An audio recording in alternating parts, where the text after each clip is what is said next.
আজকে আমি বানাতে চলেছি চিকেন কালি মির্চ। কিভাবে এই রেসিপিটা বানানো যায় আজকের আমার এই ভিডিওতে দেখতে পারবে। এখানে আমি 800 গ্রাম চিকেন নিয়েছি। এখানে দিয়ে দিচ্ছি হাফ চামচ লবণ, হাফ চামচ গোলমরিচের গুঁড়ো আর 3 চামচ ফেটানো দই, আর দিয়ে দিচ্ছি 1 চামচ আদা রসুন বাটা। এই সব উপকরণ দিয়ে চিকেনটাকে একটু ভালো করে মেখে নেব। চিকেনটা মাখা হয়ে গেলে ঢেকে আধা ঘন্টার জন্য রেখে দেব। এখানে আমি একটা বড় সাইজের পেঁয়াজ নিয়েছি, সামান্য পরিমাণে আদা আর 6 থেকে 7টা রসুনের কোয়া, আর ঝালটা নিজেদের আন্দাজ বুঝে। আর নিয়েছি 1 মুঠ ধনেপাতা, সামান্য জল দিয়ে পেস্ট করে নেব। আর পেস্টের ভিতরে দিয়ে দেব সামান্য টক দই, টক দইটা দিয়ে আবার পেস্ট করে নেব।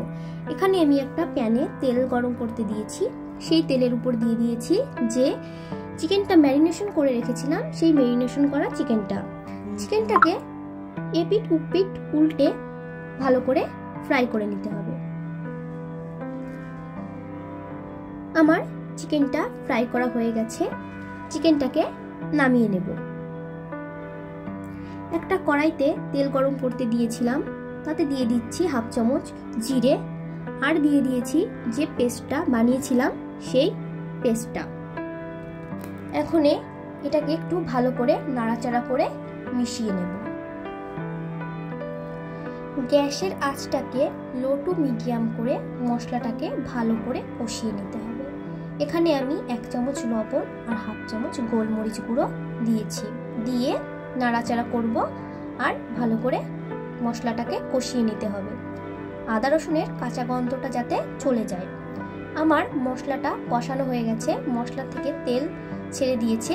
এখন এর ভিতরে দিয়ে দেব ভেজে রাখা চিকেনটা।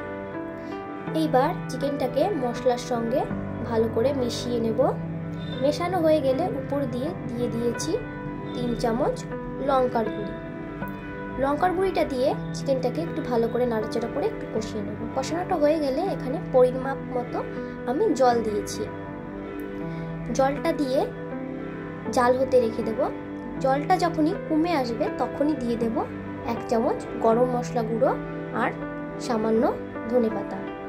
এইসব উপকরণকে একটু ভালো করে নাড়াচাড়া করে মিশিয়ে নিলেই তৈরি আজকের চিকেন কালি মির্চ রেসিপি।